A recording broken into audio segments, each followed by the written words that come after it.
তবে এইটুকুনি বলতে পারি যে মমতার রাজত্বে তৃণমূলের আমলে কোনো সৌজন্য বাংলায় নেই। আমি ডাকলে আমি নাও যেতে পারতাম, সেটাও তো হতে পারত। আগামী দিনে বিজেপি সরকার গড়বে পশ্চিমবাংলায়। কোনো অবস্থাতেই মানুষ আর এই মমতা ব্যানার্জিকে আর দেখতে চাইছে না। ওনার একটা ধারণা বোধহয় উনি খুব চতুর আর সকলেই বোকা। মন্দির হলে সরকারি খরচে হয় না, এটা আগামী দিনে সেটা জবাব ওনাকে দিতে হতে পারে। দীঘার জগন্নাথ মন্দিরে মুখ্যমন্ত্রী মমতা বন্দ্যোপাধ্যায়ের ঠিক পাশেই সস্ত্রীক দিলীপ ঘোষ। তোলপাড় রাজ্য রাজনীতি, তাহলে কি দিলীপ ঘোষ ফুল বদল করছেন? জোড়া ফুলে তিনি যোগদান করবেন? এই সমস্ত জল্পনা যখন রাজ্য রাজনীতিতে চলছে, তখন এই মুহূর্তে আমার সঙ্গে উপস্থিত বিজেপি নেতা তাপস রায়। দাদা, কি মনে করছেন? আমি কোনো প্রতিক্রিয়া দিচ্ছি না, দেবো না। দিলীপবাবু বলছেন এটা সৌজন্যের রাস্তা। না, আমি জানি না সেটা। আমি এটা নিয়ে কোনো আমার কিছু বলার নেই। আমি 14 মাসের বিজেপি, তো সুতরাং এটার জন্য রাজ্য বিজেপি রয়েছে, কেন্দ্রীয় বিজেপি রয়েছে। আমি এটা নিয়ে প্রতিক্রিয়া দেওয়ার বা কিছু বলার জায়গায় এখনো পৌঁছতে পারিনি। পৌঁছোই। মেচুয়া যে ঘটনাটা আপনি আজকে পরিদর্শনে গিয়েছিলেন, দোষটা কালও গেছি, আজও গেছি। না, এই তো দোষ তো স্টুপিড গভর্নেন্স, দোষ পুলিশ, দোষ কলকাতা পুরসভা, দোষ আবগারি এবং দোষ ফায়ার ব্রিগেড। ফায়ার ব্রিগেডের ডিজি আবার বলছে যে এদের 22 সালের পর থেকে রিনিউয়াল হয়নি। কী করছিল তাহলে তোমার ডিপার্টমেন্ট, তুমি বা তোমার মন্ত্রী কী করছিল? তাদের কাছ সেগুলো দেখা। এতগুলো মানুষের জীবন চলবে। আসলে লাস্ট 14 ইয়ার্সে মমতার রাজত্বে আর তৃণমূলের শাসনে অনিয়মটাই নিয়ম, বেআইনিটাই আইন, এবং এখানে অর্থের বিনিময় যা খুশি তাই করা যায়। দীঘার জগন্নাথ মন্দির যদি মমতা বন্দ্যোপাধ্যায় আমাকে ডাকতেন, আপনি কী করতেন? আমার এই সমস্ত আমার মাসির গোপ উঠলে তো মামা ডাকবো। আগের থেকে আমি আগবারই এসে সমস্ত প্রশ্নের কোনো উত্তর হয় নাকি? আমাকে ডাকলে আমি কি করব? আমি ডাকলে আমি নাও যেতে পারতাম, সেটাও তো হতে পারত। দিলীপবাবুর এই যে যাওয়া, এটা কি দলে একটা এফেক্ট পড়বে? আমি বলতে পারছি না, সেটা আমি দল বুঝবে। তো আমি এখনও দল হয়ে উঠিনি। আমি 14 মাস মাত্র বিজেপিতে যোগদান করেছি এবং আমি একটা অ্যাক্টিভ মেম্বার ছাড়া আর কিছু নয়। এবং গত লোকসভায় আমি কন্টেস্ট করেছিলাম কলকাতা উত্তর থেকে, ব্যাস। আমার মতামত নিয়ে নিশ্চয়ই করবে না। সুতরাং দিলীপ কি করবে বা দিলীপ কি করবে না, একেবারেই দিলীপের বিষয়। দিলীপ দলের প্রাক্তন সভাপতি, কেন্দ্রের ভাইস প্রেসিডেন্ট ছিল, দলের এমএলএ ছিল, দলের এমপি ছিল। সুতরাং আপনি যে বিষয়টা বলছিলেন, তাহলে কি দিলীপবাবুর কি উচিত ছিল না যে তার দলের যে কর্মীদের তাদের কথাটা ভাবা, ওনার যাওয়াটা? আমি জানি না। আমি আবারও বলছি, আমাকে বারবার এটা বলে বিব্রত করো না। আমি দিলীপ নিয়ে কোনো কথাই বলবো না। উনি এমনকি ইয়েকেও টানছেন যে অটল বিহারী বাজপেয়ী, তিনি তো মমতা বন্দ্যোপাধ্যায় কালীঘাটে বাড়িতে এসেছিলেন। যাকে কি বলছে না বলছে আমি বলবোই না। সেই অবুচ্ছেও বলছে এবং ওর কথা যারা গ্রহণ করার করবে। আপনার কি মনে হয় যে বাংলায় সৌজন্যের রাজনীতির অভাব পড়েছে? আমি জানি না, সেটাও বলতে পারবো না। তবে এইটুকুনি বলতে পারি যে মমতার রাজত্বে তৃণমূলের আমলে কোনো সৌজন্য বাংলায় নেই। মমতা সৌজন্যকে একদমই পছন্দ করে না। মমতা তার ঘনিষ্ঠ লোকেদের দিয়ে যে কথাগুলো বলায়, তো সেগুলো কি সৌজন্যের মধ্যে পড়ে? কেন্দ্রের পক্ষ থেকে মেচুয়া যে ঘটনা, সেখানে কিন্তু কেন্দ্রের পক্ষ থেকে ঘোষণা করা হয়েছে তাদের ক্ষতিপূরণ দেওয়া হবে।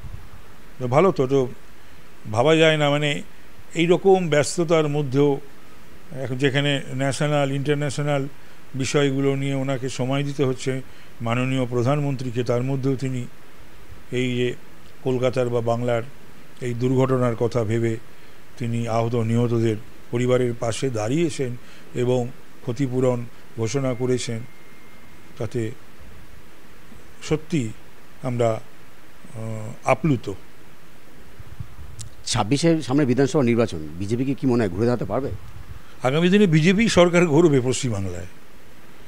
কোনো অবস্থাতেই মানুষ আর এই মমতা ব্যানার্জিকে আর দেখতে চাইছে না। না চাওয়ার পেছনে তো কারণও রয়েছে, এত কারণ। দুর্নীতি, ছড়াছড়ি আপাদমস্তক দুর্নীতিগ্রস্ত একটা সরকার। নিয়োগ দুর্নীতি, চাকরি বিক্রি, অর্থ ছাড়া কোনো কাজ নয়।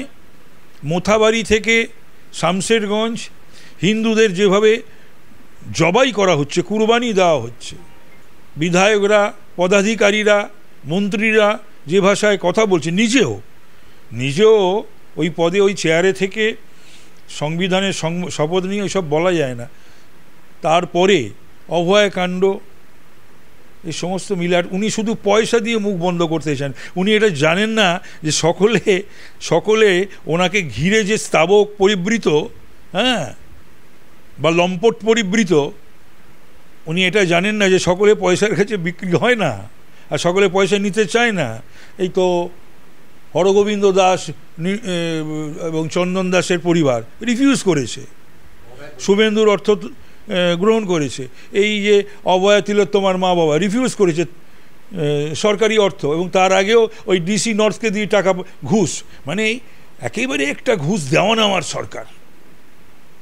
ওনার একটা ধারণা বোধহয় উনি খুব চতুর, আর সকলেই বোকা, মানে ওনার ওই স্তাবকরা তারাও কিন্তু বোকা না। কিন্তু ব্যাপারটা হচ্ছে ওই মমতা হাসলে হাসে, মমতা কাঁদলে কাঁদে। দিদি তুমি যা বলছো না, তুমি যা করছো না, মানে এই সমস্ত বলতে হয় তাদের। তারাও জানে ভুল করছে, ঠিক করছে। ওনার কথাবার্তা, ওনার কিছু কিছু সিদ্ধান্ত সরকারকে এবং দলকে খুবই অস্বস্তিতে ফেলে। মানে আইএস আইপিএসরা তখন মাথার চুলও ছেড়ে। কিন্তু ওনার ধারণা বোধহয় উনি সবচেয়ে চালাক, চতুর, আর সকলে বোকা। বাংলার মানুষ নির্বোধ নয়, বোকা নয়। একদম শেষ প্রশ্ন দাদা আপনার কাছে। অনেকে বলছেন বিজেপি যে হিন্দুত্বের রাজনীতি বাংলায় করতে চাইছে, মমতা বন্দ্যোপাধ্যায় এই যে দীঘার মন্দিরটা করলেন, একটা মাস্টার স্ট্রোক। না, এটা যারা বলছে তারা জানেই না স্ট্রোক কাকে বলে, না মাস্টার স্ট্রোক কাকে বলে, তারা জানে না। তো সুতরাং স্ট্রোকই যারা জানে না তারা মাস্টার স্ট্রোক কী বলবে? তো তার আগে যে এই দুটো ঈদের রেড রোডে যে কথাগুলো মমতা বলে এলেন, আর এই কদিন আগে যে ইনডোর স্টেডিয়ামে এই জৈনদের একটা ধর্মসভা ছিল তেরাপন্থীদের, সেখানে তিনি যে সমস্ত কথা বলে এলেন, এবং যে দুধেলো গাইদের কথা উনি বলেন, লাথি খাবার কথা, লাথি উনি খাবেন, বাংলার লোক লাথি খেতে যাবে কেন ওদের? বাংলার মানুষ কি কারু খায় পড়ে নাকি?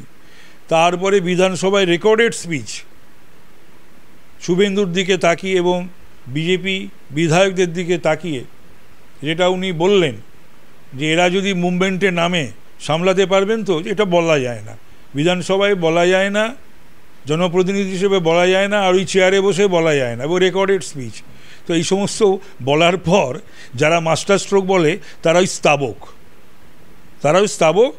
তারা কোনো বোধহয় তাদের থাকতেই হবে, ভয় হোক বা অন্য কোনো কারণে হোক, এই সরকারের সঙ্গে, এই দলের সঙ্গে বা মমতার বিরাগভাজন হলে মুশকিল হতে পারে তাদের। তাহলে মমতা বন্দ্যোপাধ্যায় এই যে মন্দিরটা করে, এটা কি তাহলে দিদির মন্দির রাজনীতি বলে মনে হচ্ছে? আমি জানি না, যা করেছে সে বুঝবে আর কি। এটা একটা জিনিস আপনারা একটা বোঝার চেষ্টা করুন। আপনারা কি বোঝেন না নাকি যে ধাম 4টে হয়, পঞ্চম ধাম হয়? তো এটা আগে বলুক, ঠিক করুক যে এটা কি সাংস্কৃতিক একটা প্রতিষ্ঠান, না মন্দির, না ধাম। ধাম হচ্ছে 4টে ধাম রয়েছে শঙ্করাচার্যের সৃষ্টি করা, সেটা সকলেই জানে। সুতরাং মন্দির হলে সরকারি খরচে হয় না, এটা আগামী দিনে সেটা জবাব ওনাকে দিতে হতে পারে। আরেকটা হলো যে আমি কালী মন্দির অনেক করতে পারি, কিন্তু সেটা সিদ্ধপীঠ মহাতীর্থ কালীঘাট হবে না, এই সেটা শাক্তপীঠ, শক্তিপীঠ মহাতীর্থ কালীঘাট হবে না, সিদ্ধপীঠ দক্ষিণেশ্বর হবে না। আমি একটা বিশাল মন্দির করতে পারি শিবের, দেবাদিদেব মহাদেবের, কিন্তু সেটা ত্রয়োদশ জ্যোতির্লিঙ্গ হবে না। আমি বালাজি করতে পারি, আরেকটা তিরুপতি মন্দির করতে পারি, কিন্তু সেটা তিরুপতি বালাজি মন্দির হবে না। তো এটা নিশ্চয়ই বোঝার ক্ষমতা বাংলার মানুষের বা বাঙালির আছে। ক্যামেরায় রবি দত্তের সঙ্গে বিশ্বজিৎ হালদার, ওঙ্কার বাংলা।